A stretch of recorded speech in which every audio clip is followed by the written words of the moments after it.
Municipal ടാപ്പിൽ നിന്നും ശുദ്ധജലം വീഴുന്നത് പോലെ ആയിരിക്കണം യഥാർത്ഥ അഭിനയം. യഥാർത്ഥ സംഭവമാണ് പറയാൻ പോകുന്നത്. ആർക്കും സംശയമൊന്നും തോന്നരുതേ. എന്നെ അറ്റാക്ക് ചെയ്യാൻ വന്നപ്പോൾ ആദ്യം 2 കൂട്ടമായിട്ട് വന്നു, പിന്നെ അതൊരു 20 കൂട്ടമായിട്ട് അങ്ങ് ചിന്നിച്ചെതറുമായിരുന്നു. ആളുടെ നേരെ പോലീസ് അയാളെ ഇത് ചെയ്യാൻ ശ്രമിക്കുന്നു. അപ്പൊ മറ്റൊരാൾ അകത്തൂടെ കയറി നമ്മുടെ സുരക്ഷാ വലയത്തിനുള്ളിലേക്ക് കടന്നു വരുന്നു. അങ്ങനെ ഏകദേശം 20 പേരുടെ കൂട്ടമായിട്ട് ചിന്നിച്ചെതറിയതിൽ ഒരു 2000-ഓളം പേരുണ്ടാവും. ആ 2000-ൽ 20 പേര് ആദ്യം സുരക്ഷാ വലയം ഭേദിച്ച് ഇങ്ങ് വന്നു.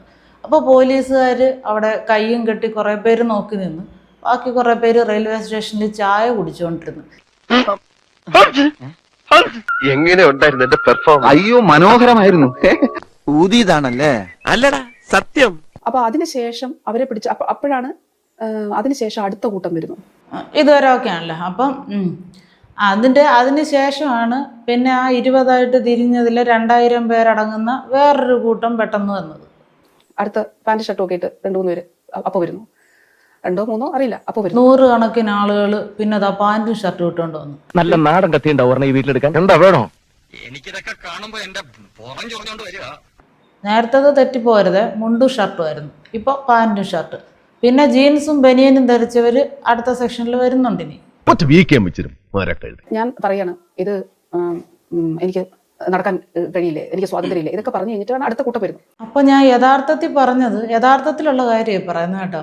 എനിക്ക് നടക്കാൻ സ്വാതന്ത്ര്യം ഇല്ലേ സഹോദരങ്ങളെ, എനിക്കിവിടെ നിൽക്കാൻ സ്വാതന്ത്ര്യം ഇല്ലേ കൂടപ്പിറപ്പുകളെ എന്നൊക്കെ വളരെ വിനയത്തോടെ ഞാൻ പറഞ്ഞതിനെ AI ഉപയോഗിച്ച് എങ്ങനെയാണ് ജനങ്ങളിലേക്ക് എത്തിച്ചത്?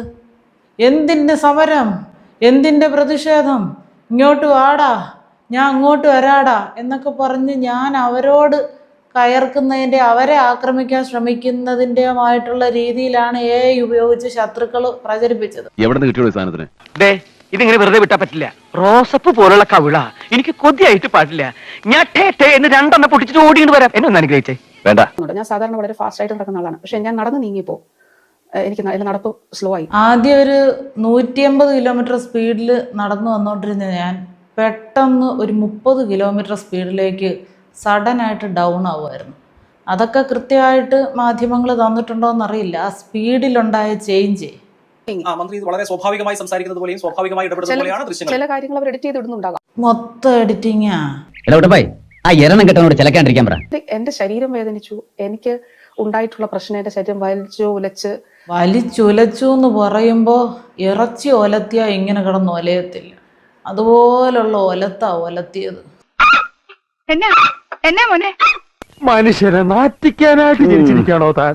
ഒരു വീക്കണില്ലേ അത്ര നീട്ടണ്ടല്ലേ? നീട്ടണമെന്നല്ല, താനിനി തുടങ്ങാൻ വേണ്ട. അതീവ ഗുരുതരമായിട്ടുള്ള അവസ്ഥയിൽ നേരെ ചെന്ന് കയറ്റിയത് ICUയിൽ നിന്ന് നേരെ വീട്ടിലോട്ട് ഡിസ്ചാർജായി പോകുന്ന ആദ്യ രോഗി എന്ന ഒരു ഖ്യാതി കൂടി ഞാൻ നേടിയതിൽ നിങ്ങൾക്കുള്ള സന്തോഷം ഞാൻ അറിയുന്നുണ്ട്. വേണ്ട, ഇനി ഒന്നും പറയണ്ട. പിന്നെ ഫെബ്രുവരി 25 ലോക പെടലി ദിനമായിട്ട് എല്ലാവരും ഇനി വരും വർഷങ്ങളിൽ മറക്കാതെ ആഘോഷിക്കണം എന്ന ഒരു അപേക്ഷ കൂടിയുണ്ട്. ചവിട്ടിക്കോടാ, ആശാന്റെ നെഞ്ചത്തന്നെ കയറി ചവിട്ടിക്കോ. ആശാനോ? ഏത് വകയില്? ഡോക്ടർ റെസ്റ്റ് പറയാതിരുന്നിട്ടും അപകടനില തരണം ചെയ്ത ആളാണല്ലോ. കഴുത്തുളുക്കിയിട്ടൊക്കെ അപകടനില തരണം ചെയ്യാന്ന് പറഞ്ഞാൽ അത് അത്യപൂർവമായിട്ട് കിട്ടുന്ന ഭാഗ്യമാണ്. നാട്ടുകാരുടെയൊക്കെ പ്രാഗിന്റെ ഫലമായിട്ട് ഇത്രയൊക്കെ സംഭവിച്ചുള്ളൂ. ലോകത്തിലേക്ക് ഏറ്റവും വലിയ അലവലാതിക്കുള്ള ഒളിമ്പിക് സ്വർണം നിനക്ക് കിട്ടുമെന്നായിരുന്നു എന്റെ പ്രതീക്ഷ. പക്ഷെ ഇപ്പൊ മനസ്സിലായി, നിനക്ക് വെള്ളിയേ കിട്ടുള്ളൂ. Thank you. അല്ല, കൂടുതലൊന്നും ചോദിക്കണ്ട. അപ്പൊ എല്ലാം പറഞ്ഞതുപോലെ.